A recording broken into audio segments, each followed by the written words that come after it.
Spoilers ahead. Arya Stark spent years learning to erase herself, and the story pretends she simply chose not to. That single contradiction sits at the center of one of the most celebrated character arcs in modern television, and almost no one talks about it, because the audience loved her so much that they accepted the ending without asking whether it actually fit the person she had become. The show gave her a ship, an open ocean, and a sense of wonder that belonged to a version of Arya who died somewhere on the road between King's Landing and Braavos. And the reason that final scene feels slightly hollow to anyone paying close attention is that it rewards a character with peace who was never psychologically built to receive it. To understand why, you have to go back to the very beginning. Not to the moment she picked up a sword, but to the moment she realized that the world would never see her the way she saw herself. Arya Stark was born into a system that had already decided what she was supposed to become, and every single thing she did from childhood onward was a rejection of that assigned identity.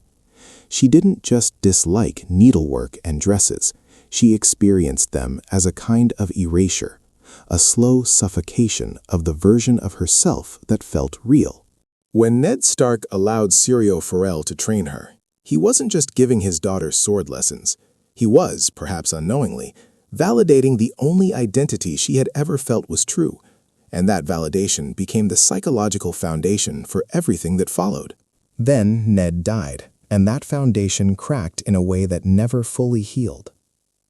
The death of a parent is devastating under any circumstances, but watching your father's execution in a public square while you are powerless to intervene does something very specific to a child's psychology.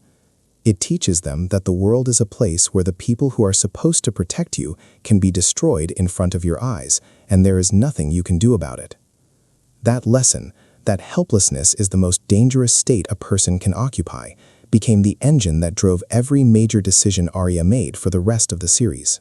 She didn't pursue violence because she was inherently brutal. She pursued it because she learned, at the worst possible age, that the only alternative to being dangerous was being dead. The road chapters of her story reinforced this lesson with mechanical precision. Every person who tried to protect her either died, betrayed her, or disappeared. Yoren was killed. Gendry was taken. The Brotherhood sold her out. The Hound used her. Each loss stripped away another layer of trust and replaced it with a simple, brutal equation. Attachment is vulnerability, and vulnerability gets people killed. By the time she reached the House of Black and White, Arya Stark was not a girl looking for adventure or spiritual growth.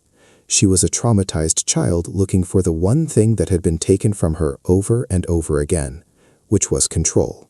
This is where the story gets psychologically fascinating, and eventually, psychologically dishonest. The Faceless Men didn't just teach Arya to fight, they taught her to disappear. The entire philosophy of their order is built on the annihilation of individual identity. You cannot serve the many-faced God if you are still someone. And the training process is designed to systematically break down every attachment, every memory, every preference that makes a person distinct. Arya underwent that process. She gave up her belongings. She lied about who she was. She was blinded, beaten, tested, and forced to confront the possibility that Arya Stark was just another face she could remove. The show presents her departure from the Faceless Men as a triumphant reclamation of self. A girl is Arya Stark of Winterfell, and I'm going home. And that moment is emotionally satisfying in a way that almost disguises the psychological impossibility of what it claims. You cannot undergo a systematic program of identity dissolution, internalize its methods thoroughly enough to use them effectively, and then simply walk away with your original self intact.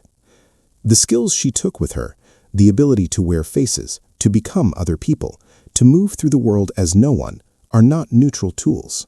They are expressions of a worldview that says identity is a costume, selfhood is optional, and the most powerful position a person can occupy is the position of not existing.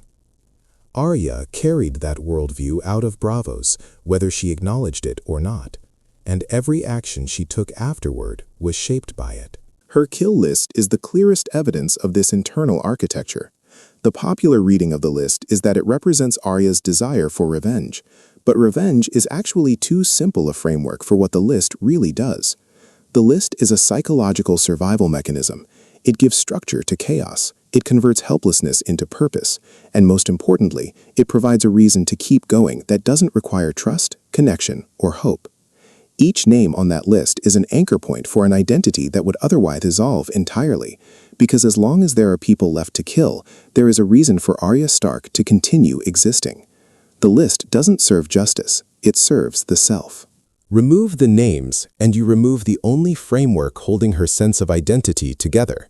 This is why the scene with the Hound in King's Landing during the final season is both one of the best moments in the show and one of the most psychologically unearned.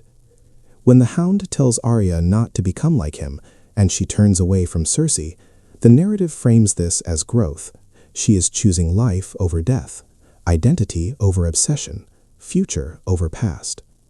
The problem is that nothing in her psychological development has prepared her for that choice. She has spent the better part of a decade training herself to suppress empathy, dissolve attachment, and prioritize the completion of a mission over personal safety. A single conversation with a man she has complicated feelings about does not undo that level of conditioning. It contradicts it. The scene works emotionally because the audience wants Arya to be saved, but it doesn't work psychologically because the character they're watching was built piece by piece to be unsavable in exactly this way. The Night King sequence amplifies this problem from a different angle. When Arya kills the Night King, the show positions her as the unexpected hero, the small, quick, silent weapon that no one saw coming. That framing is satisfying on a plot level, but it also reveals what the narrative actually thinks Arya is for. She is a tool. Her entire arc of training, suffering, identity loss, and skill acquisition is validated not through personal resolution, but through a single act of violence that serves someone else's story. She doesn't kill the Night King because of anything related to her own psychological journey. She kills him because the plot needs a surprising candidate, and her skill set makes her a plausible one. The kill tells you everything about what the writers valued in Arya, her utility, and nothing about what she actually needed, which was a reckoning with the person all that training had turned her into. A psychologically consistent version of Arya's ending would not look like a girl sailing west with a curious smile. It would look like someone who has internalized violence so deeply that peace feels like a foreign language. Someone who can wear any face but no longer recognizes her own.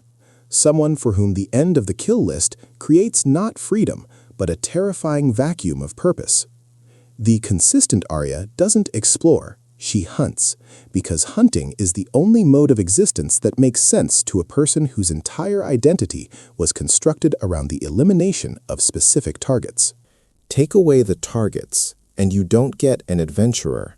You get a person in crisis, standing in the wreckage of a self that was never designed to survive its own success.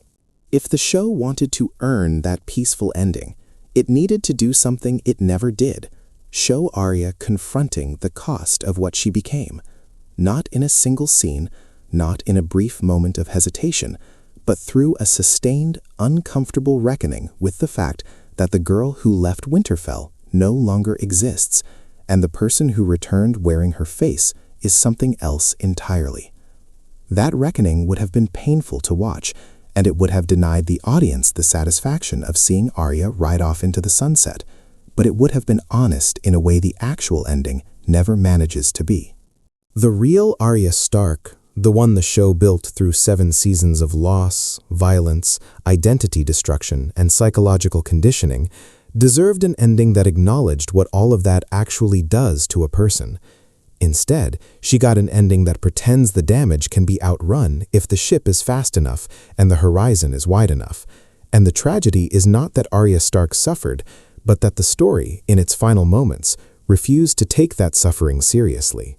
If you strip away the name, the house, and the list, What remains is a person who was told over and over that she was no one, and the most honest version of her ending is the one where she finally believes it.